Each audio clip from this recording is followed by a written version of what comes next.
It's time to break down the biggest stories of the day. This is the top 3 stories of the day on KSLSports.com. On 97.5, the KSL Sports Zone.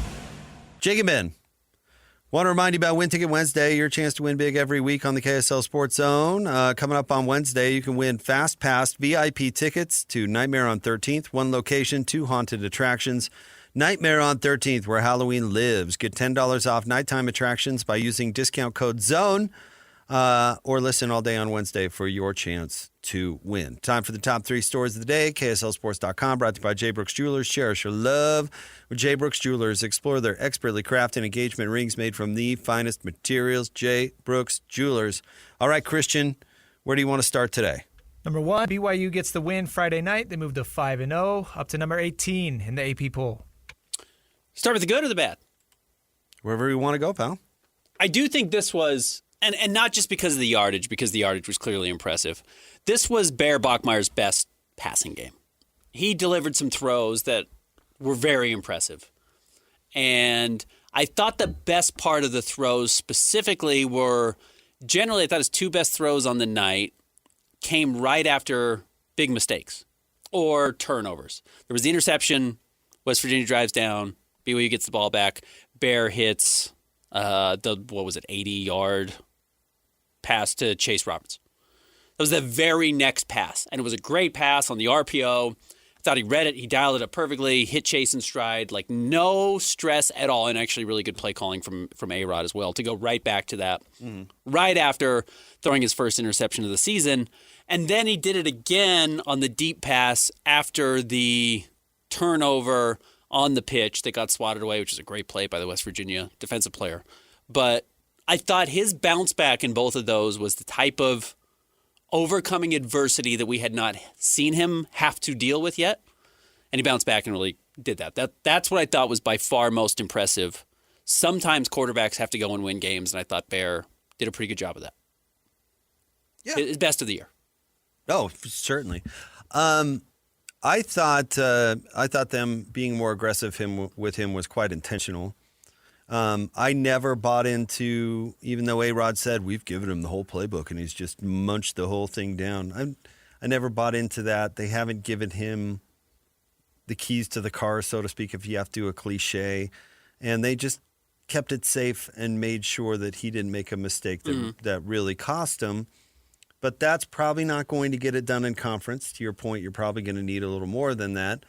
And opening it up a little bit against West Virginia makes a lot of sense because, as we saw against Utah, West Virginia isn't very good and is kind of just what the doctor ordered for an ailing offense. Not that BYU was ailing by any means.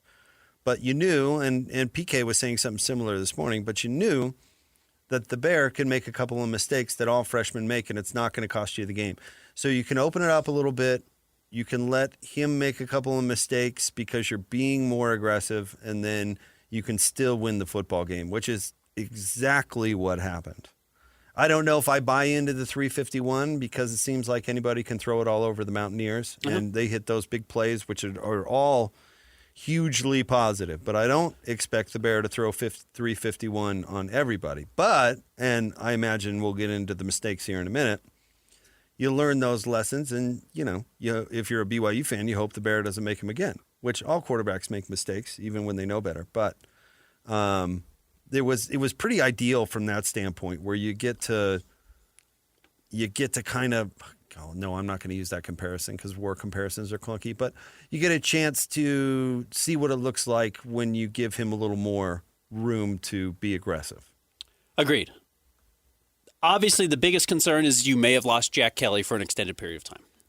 He's a great player. He's one of the 5 or 10 best players in the state. No, he's an all-conference dude, yeah. He's a great player. You lose him, and while Isaiah Glasker is A+ as well, having both of those guys is the real strength. You start stacking your strengths, and that was a completely elite group that gets far less elite if Jack Kelly's not out there. That's the big loss. The other part is, I think it's the second straight week where BYU has not played particularly well. They still won. But my concern is if that's the level they are playing at, they will lose to most teams in the conference, or maybe every team in the conference not named Kansas State, Central Florida, Oklahoma State, Colorado, or West Virginia. Colorado and West Virginia might be the two worst teams in the conference. So to face those two and have those games and play as average as I thought BYU has looked as a team the last 2 weeks outside of Bear on Friday night, I think they lose to a lot of teams in conference. They need to play better as a whole. Okay. Well, let's talk about the mistakes they made because I think that's really the only reason it was close. Okay. And it's because West Virginia got short fields and they scored at least on one of those turnovers, but BYU's defense wasn't necessarily in advantageous situations. I'm not saying that that they were perfect, but there were mistakes, there were penalties, there was stuff like that that. And I want to be careful because excuses and reasons have kind of a relationship. You know what I mean? And so I think mistakes, let me put it this way. I think it's better to make mistakes than have bad play. I'm trying to articulate this correctly. There are certain things like the Bears' mistake. He threw it right to the linebacker. I love, Quinn Snyder was so funny sometimes when he wanted to be. He had a line once where he was like, I tell my guys, don't throw that pass. There's a guy there. I mean, you got to pull the bear aside and you go, hey, bear. Hey, the bear. You don't throw that pass. Yeah. There's a guy there. Well, that's a lot easier to fix than other problems, than accuracy problems, for example. There's or a difference. arm strength problems or things that aren't so easily fixable. You can fix that mistake. Not saying he's never going to make it again, but a read on a linebacker on a simple play, that's a freshman mistake. So you got to make that mistake and hope you don't make it again. The pitch, that's a freshman. Yeah. This is freshman stuff. And then you put your defense in a bad situation and you can almost point like, yeah, that's how you lose games is you make those stupid mistakes, which is what we've been talking about on the show the whole season. So you clean up the penalties and you don't turn the ball over. And I'm not trying to play the what-if game. But then you're talking about a 38-10 final, and all of a sudden you've got a little different feeling about how BYU played. So I'm just saying, I think the theme of the game was let the Frosh feel what it's like to not have such a limited playbook and see what happens. Now, maybe you dial it back in for those tough games you're talking about, Ben. He's saying, okay, we can't go downfield. We just can't turn it over. Let's try and get it to our guys in space, and we'll keep it safe and play it safe. Or maybe the defense without Jack Kelly all of a sudden becomes civvy.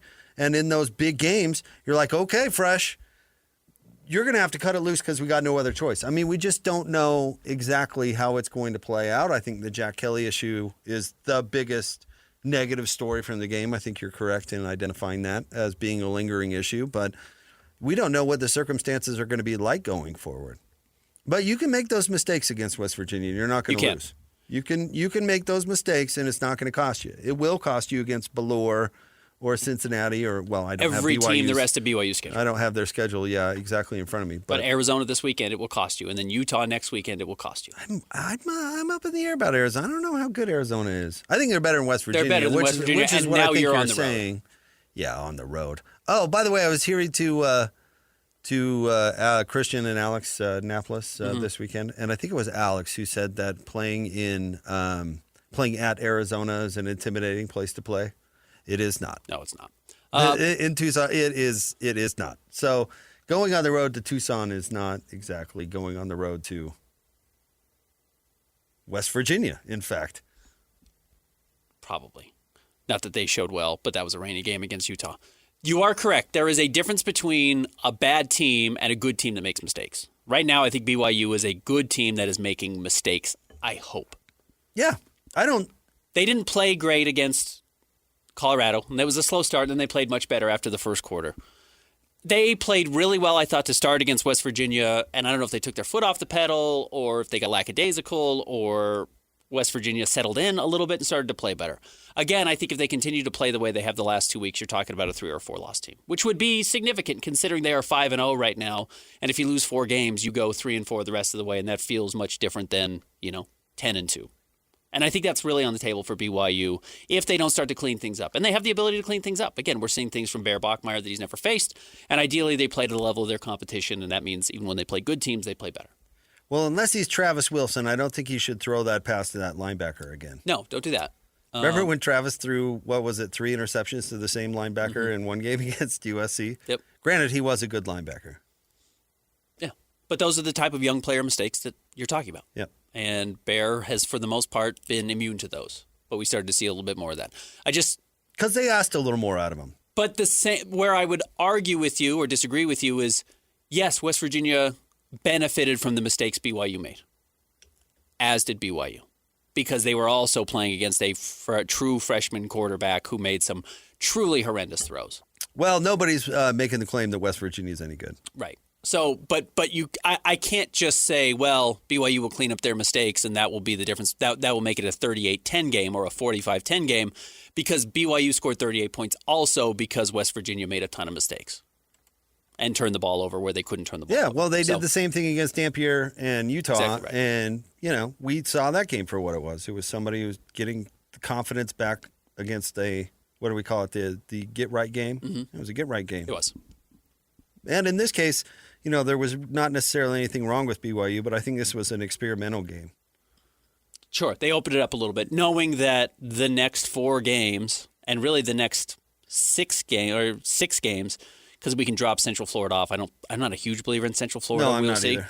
But at Arizona, home against Utah, at Iowa State, at Texas Tech, home against TCU, at Cincinnati, it's a really, really tough stretch. That's brutal. That's got to be as difficult a stretch as there is in the Big 12. Well, listen, the Utah game against Utah, BYU, is going to be close because it's always close, and that means the Bear is going to have to make a play. Yes. That's true fact. And the Bear cannot throw it to the linebacker, right to the linebacker. Yeah. So learn that lesson against Rich Rod and see how it goes.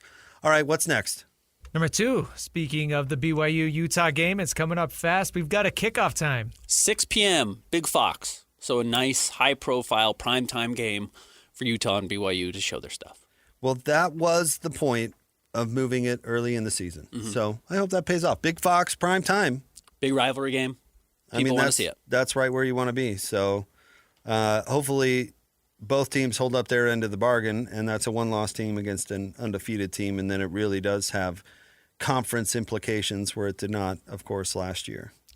Could have a ton of juice. I'm trying to see if there's anything else. Well, it did. If BYU would have lost, that would have made a difference. So this is what I love about them being back in the league. Sorry, Ben. I didn't mean to step on you. Trying to think of what other games. There's some good games that weekend. Tennessee, Alabama is that game. That's a top 15 matchup. LSU, Vandy is a good matchup. Just trying to think if USC, Notre Dame could be a good matchup. I mean, it's at least 2 big names. So we will see if Utah ends up getting a big rival. Utah and BYU gets a big rival on TV. But yeah, 6 p.m., Big Fox. That's what you want for the rivalry game. Next. Number 3, Logan Cooley reportedly turned down a big contract extension before the deadline today. 7 years, over $80 million, would have been $9.6 million. That's a significant amount of money in the NHL. That's a lot of money for a long time. 8 years is not super unusual, but $9.6 million is high. But again, the nice thing about the NHL right now is the salary cap is going up. So the reason he turned this down is he's 21 years old, might be second best player on the team, but he's certainly up in that conversation. And he thinks by waiting another year, having the year he's betting on, he will hit what's essentially restricted free agency next year and get more money. I am genuinely enjoying getting to know hockey a little bit better from this standpoint, negotiations and CBA and all that, and how the game within the game works. So this sounds weird, but I kind of like that we're going to see a contract dispute up front, if for no other reason, to learn that nuance and figure out how it works.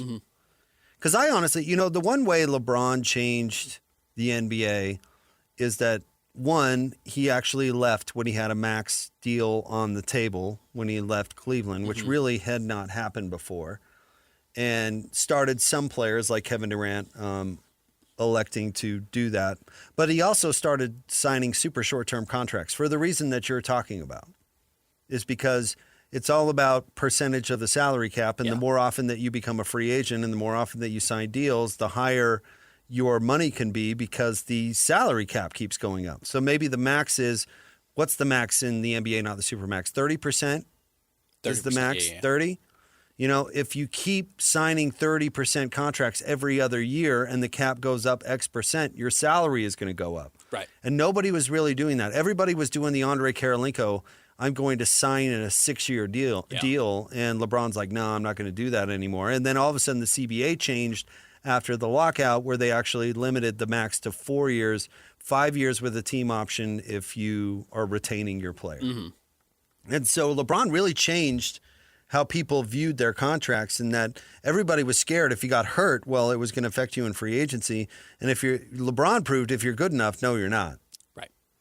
Because since the max salary is limited, it's not that big of a risk to sign Peyton Manning when he had to have his neck fused back on. Because it's actually, you're protected from yourself. If you signed Peyton Manning with the fused neck, if you're the Donks and you're like, no, we're going to give him $200 million a year, then all of a sudden the risk for that is like through the roof. But if I don't want to wish an injury on anybody, but if LeBron at the height of his career had an ACL going into his free agency, he's still getting the max deal because it's not that big of a risk, even if it doesn't work out. Kevin Durant got one with an Achilles. Oh, great. Yeah, thank you. Yeah, example. So I'm curious in hockey, what's the advantage of signing the 8-year deal?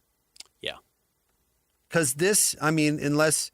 And we're hoping nobody gets hurt. But if he goes out and has a baller year and this really pays off, it could pay off making the short-term gamble.